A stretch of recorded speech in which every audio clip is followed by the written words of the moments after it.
নিজেদের কাছে লজ্জিত হওয়ার দিন, অনুতপ্ত হওয়ার দিন এবং অনেকগুলা না পারার কৈফিয়ত দেওয়ার দিন। ব্যক্তিগত কিছু অসুবিধার কারণে আমি মন ভরে সকলের কথাগুলো শুনতে পারি না। শুনতে পারলে আমার বিবেক আরো শানিত হতো, আমার কর্তব্য নির্ধারণে এটা সহায়ক হতো। যে কয়জনের বক্তব্য শুনলাম তারা কোনো অন্যায় আবদার করেননি, অসঙ্গত কোনো বক্তব্য রাখেননি। তাদের কথাগুলো, দাবিগুলো অন্তরের অন্তঃস্থল থেকে বের হয়ে এসেছে। আপনজন প্রিয়জনকে তা দেশ এবং সমাজের মুক্তির জন্য উপহার দিয়েছেন। কিন্তু রাষ্ট্র এবং জাতির যে দায়িত্ব ছিল, কর্তব্য ছিল, আমি অকপটে স্বীকার করে নিচ্ছি, রাষ্ট্রের দায় রাষ্ট্র বলবে। আমি একটি রাজনৈতিক দলের কর্মী হিসাবে আমি স্বীকার করে নিচ্ছি যে আমাদেরও দায় আছে এবং সেই দায়িত্ব আমরা সঠিকভাবে পালন করতে পারিনি। আমরা চেষ্টা করেছি, শুধু শহীদ পরিবার না, শুধু শহীদ না, যারা এই যুদ্ধে অংশগ্রহণ করেছিলেন সকল যোদ্ধাকেই সম্মান দেখাতে। কিন্তু এটাও স্বীকার করে নিচ্ছি, যেভাবে দেখানো উচিত ছিল, দরকার ছিল, আমরা সেটা পারিনি। 6 তারিখ থেকে এই বিষয়টা আমরা আমাদের কর্মসূচি হিসাবেই নিয়েছিলাম যে আমরা প্রত্যেকটি শহীদ পরিবারের কাছে পৌঁছব, তাদের জন্য দোয়া চাইব, সান্ত্বনা দিব, তাদের পাশে দাঁড়ানোর ঘোষণা দেব এবং তাদের কাছে আমরা দোয়া চাইব। আমাদের চেষ্টায় ত্রুটি থাকতে পারে, আমাদের আন্তরিকতায় কোনো ঘাটতি ছিল না। সরকার কিংবা কোনো দল এমন কিছু শহীদ পরিবারকে দিতে পারবে না যেটা একজন শহীদের বিনিময় হতে পারে। যেটা দিতে পারবে সেটি হচ্ছে রাষ্ট্রের দায়বদ্ধতা এবং তাদের প্রতি সম্মান প্রদর্শন। বলতে গেলে তার খুব অল্প কিছুই হয়েছে, অনেক কিছু হয়নি। তারা জুলাই সনদের কথা বলেছেন, এটি তো বাংলাদেশের 18 কোটি মানুষের মুক্তির সনদ। এটা তো শুধু শহীদ পরিবারের জন্য প্রয়োজন নেই, এটা ইন্ডিভিজুয়ালি বাংলাদেশের প্রত্যেকটি নাগরিকের জন্য প্রয়োজন।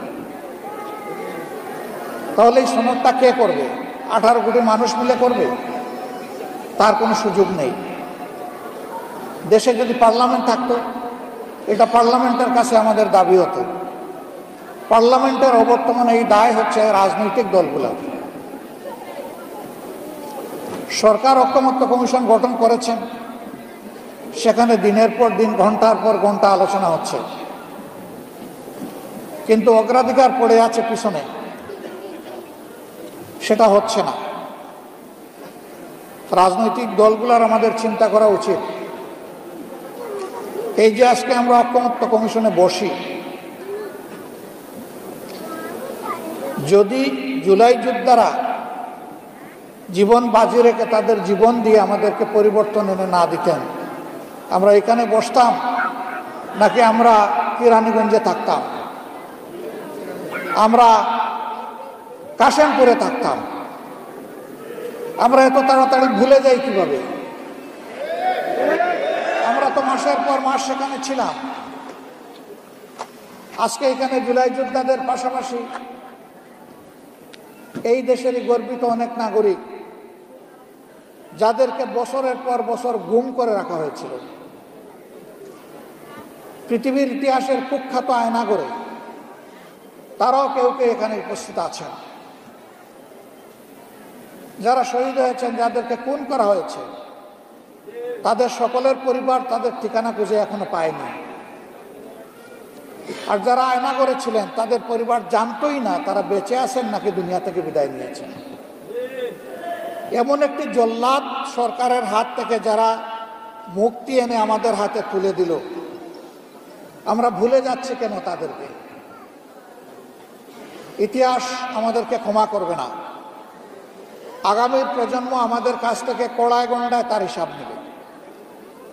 এই জন্য আমিও শহীদ পরিবারের সাথে কণ্ঠে মিলিয়ে বলি যে সব কিছু আপাতত 2 দিনের জন্য রাখেন, জুলাই সনদটা আগে পাশ করেন সবাই মিলে। ঐকমত্য কমিশনে আমাদের যারা প্রতিনিধি তাদেরকে স্পষ্ট বার্তা আমরা দিয়েছি যে এই ব্যাপারে কোনো ধরনের আমাদের পক্ষ থেকে সামান্য কোনো দুর্বলতা যেন প্রদর্শন করা না হয়।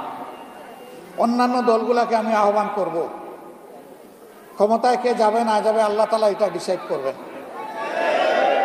নির্বাচন কখন হবে না হবে এটাও আল্লাহ নির্ধারণ করবেন। আগে নিজের কর্তব্যগুলো আমরা পালন করি। শহীদ পরিবার রাষ্ট্রের কাছে বড় কিছু চায়নি, এইটুকু স্বীকৃতি চেয়েছে, একটু সম্মান চেয়েছে। কিন্তু এই সম্মান এবং স্বীকৃতি দিতে কোথায় যেন একটু লুকোচুরি চলে। এই হীনমন্যতা কেন? কেন আমরা সবাই উপলব্ধি করি না? বর্তমান সরকার থেকে শুরু করে প্রত্যেকটি মুক্ত নাগরিক তাদের কাছে রক্তের জালে বন্দী। তাদের রক্তের ঋণ পরিশোধ করা আমাদের পবিত্র কর্তব্য। তারা আমার সাথে বসেছেন, আরো হয়তো অনেকের সাথেই বসেছেন। আমি তাদেরকে বলেছি এই অভিযাত্রায় সকল জায়গায় সব সময় লাভবায়ক, ডাকলেই আমাকে হাজির পাবেন ইনশাআল্লাহ। আপনারা জানেন যে গত 19 জুলাই একটি সমাবেশ অ্যাটেন্ড করতে গিয়ে আমি অসুস্থ হয়ে পড়েছিলাম। তার রেশ এখনো কাটেনি। ইতিমধ্যে কিছু পরীক্ষা নিরীক্ষা হয়েছে, হয়তোবা 2-4 দিনের মধ্যে আমাকে কিছু মেডিকেল প্রসিডিওরের ভিতরে যেতে হবে। হায়াত মত আল্লাহর হাতে। আপনাদেরকে কথা দিচ্ছি,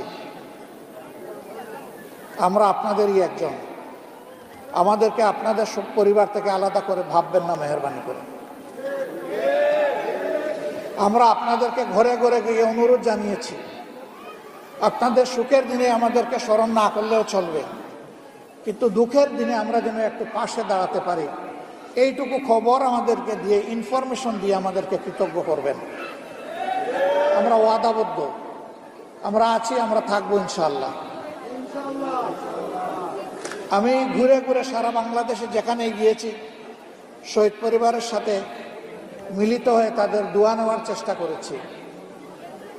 আমি যে হিসাব নিয়েছি সেই হিসাব অনুযায়ী যারা শাহাদত বরণ করেছেন তাদের 70% মানুষ তারা অত্যন্ত সীমিত আয়ের ছিলেন।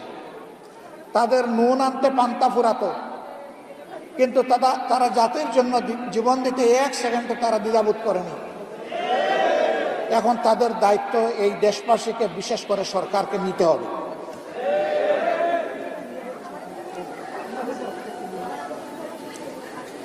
শহীদ পরিবারগুলো কারো কাছে ভিক্ষা চায় না, তারা সম্মানের সাথে বাঁচতে চায়। প্রত্যেকটি পরিবার থেকে উপযুক্ততা বিবেচনায় নারী হোক পুরুষ হোক সম্মানের জায়গায় তাদেরকে পুনর্বাসিত করেন, তাদের হাতে সম্মানের চাকরি তুলে দেন। তারা তাদের মেধা পরিশ্রম দিয়ে জাতিকেও সহযোগিতা করবে এবং লড়াই করে সম্মানের সাথে তার পরিবার নিয়ে বাঁচবে। তারা কারো ভিক্ষার কাঙ্গাল না, তাদেরকে মর্যাদা দিতে হবে। এটার নাম কোটা নয়। কোটা হচ্ছে যুগ যুগ ধরে 14 গোষ্ঠীর কপালে যেটা ঝুলিয়ে দেওয়া হয়, ওইটার নাম কোটা।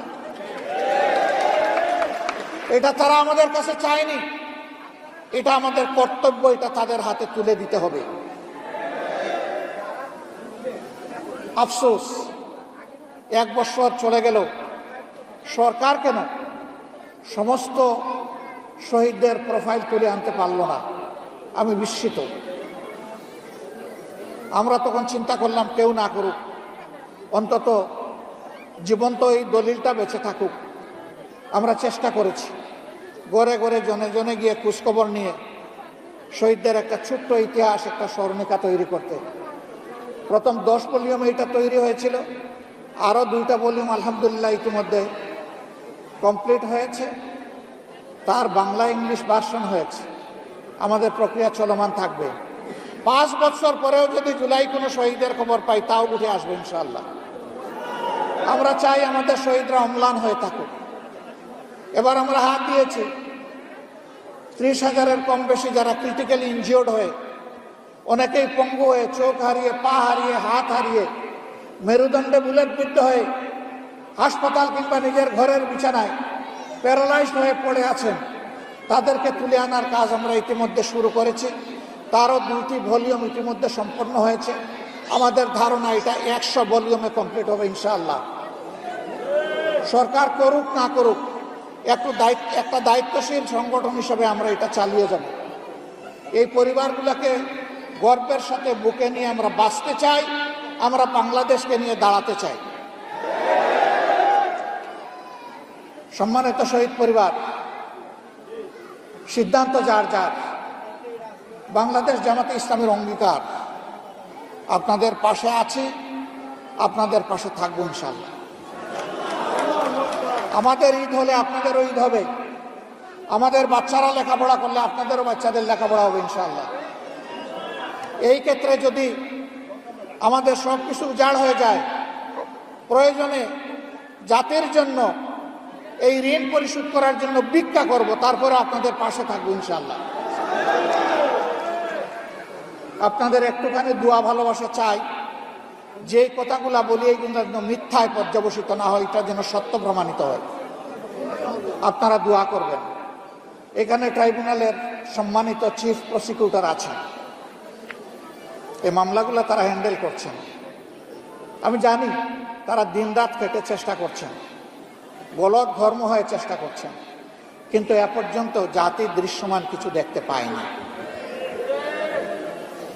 আপনাদের জন্য অনেক দোয়া, যে কোনো ধরনের সহযোগিতা আমরা সবাই মিলে আপনাদের দিকে হাত বাড়িয়ে দেব ইনশাআল্লাহ। তবুও জাতির সামনে এই বিষয়টাকে আপনারা দৃশ্যমান করুন। আমরা জানি অন্তর্বর্তী সরকার খুব সহজে